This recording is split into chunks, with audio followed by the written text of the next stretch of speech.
أعوذ بالله من الشيطان الرجيم بسم الله الرحمن الرحيم واتل عليهم نبأ نوح إذ قال لقومه يا قوم إن كان كبر عليكم مقامي وتذكيري بآيات الله فعلى الله توكلت فأجمعوا أمركم وشركاءكم ثم لا يكن أمركم عليكم غمة ثم قضوا إلي ولا تنظرون فإن توليتم فما سألتكم من أجر إن أجري إلا على الله وأمرت أن أكون من المسلمين فكذبوا فنجيناه ومن معه في الفلك وجعلناهم خلائف وأغرقنا الذين كذبوا بآياتنا فانظر كيف كان عاقبة المنذرين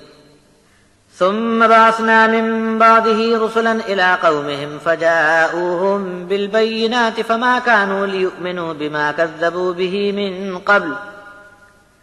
كذلك نطبع على قلوب المعتدين ثم بعثنا من بعدهم موسى وهارون إلى فرعون وملئه بآياتنا فاستكبروا وكانوا قوما مجرمين فلما جاءهم الحق من عندنا قالوا إن هذا لسحر مبين قال موسى أتقولون للحق لما جاءكم أسحر هذا ولا يفلح الساحرون قالوا وجئتنا لتلفتنا عما وجدنا عليه آباءنا فتكون لكما الكبرياء في الأرض وما نحن لكما بمؤمنين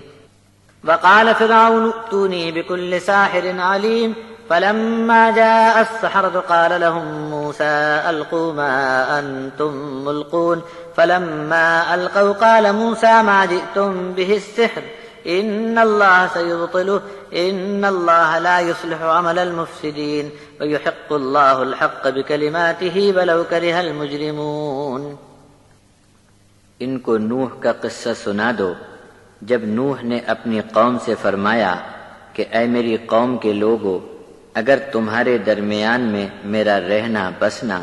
اور اللہ کی آیات بتا سنا کر نصیحت کرنا تم کو اکھر گیا ہے اور تمہیں برا لگتا ہے تو جان لو کہ میں نے تو صرف اللہ کے بھروسے پر یہ دعوت شروع کی ہے۔ اب تم بھی اپنے تمام ہتھ کنڈے اکٹھے جمع کر لو اور اپنے سنگی ساتھی اور تمام شریکوں کو بھی بلا لو اور اپنی اس تدبیر میں کچھ بھی کسر نہ رکھو کہ آگے کبھی پچھتانا نہ پڑے، پھر ایک ہی بار میں سب کے سب اچانک مجھ پر دھاوا بول کر ٹوٹ پڑو اور مجھے سنبھلنے کا موقع اور مہلت بھی نہ دینا۔ پھر اگر تم سے یہ نہ ہو سکے تو میں نے تم سے کسی اجر کا سوال تو کیا ہی نہیں تھا، میرے اس کام کی مزدوری اور اجر تو صرف اللہ کے ذمے ہے اور مجھے حکم دے کر بھیجا گیا ہے کہ میں اسلام لانے والوں میں شامل رہوں۔ جب نوح کی قوم کے لوگوں نے نوح کی بات کو جھوٹ بتایا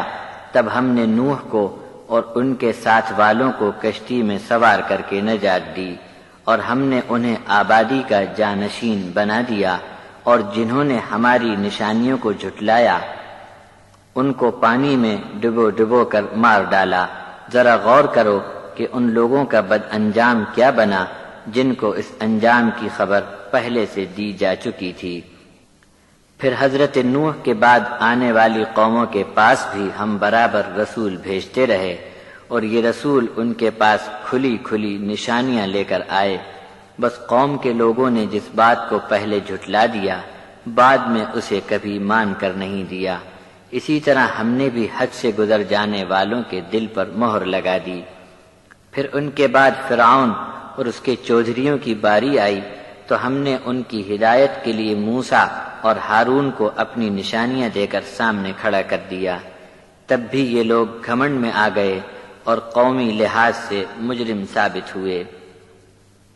پھر جب ان کے پاس ہماری طرف سے حق بات آ گئی تو کہنے لگے یہ تو کھلم کھلا جادوگری کی بات ہے۔ موسیٰ نے فرمایا جب کہ تمہارے پاس حق آیا اس کے مقابلے میں کیا ایسی باتیں کرتے ہو؟ کیا جادو ایسا ہوتا ہے؟ جبکہ یہ بات کھلی ہوئی ہے کہ جادوگر کبھی کامیاب نہیں ہوتے۔